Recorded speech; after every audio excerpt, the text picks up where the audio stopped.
So we're here at Gomez Road, no? Portion of diversion.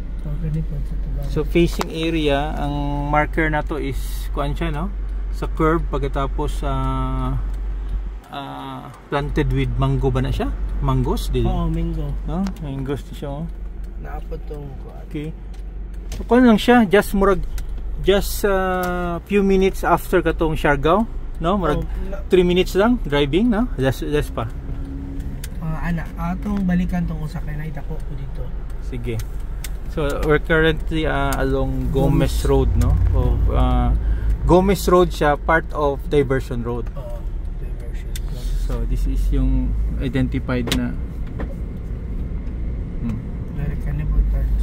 Oh, kanino? Naku gyapon, no? Dako siya. Okay. Kaida ni mo tag-iyan eh. Kuan dili. Ato paling iko na lang. I-map na to. Map na muna siya. Sige, okay. Kaning usa kani. Omar's Balbacua, na? Kani Shopee bodega Mga bodega. Shopee bodega ni siya, na? Kani ako. Murag ka to lang. Murag, no? Murag kani og kaning pika kanilang, no? Okay.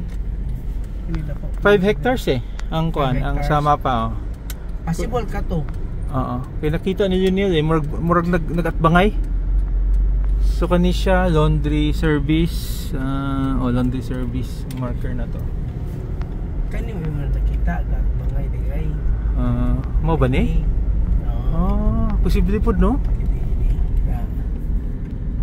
Pero magdi makaabot og 5 hectares niyo kay naka fence man. Posible ba? Kaning ka side, kana siya. Mas basic kani siya.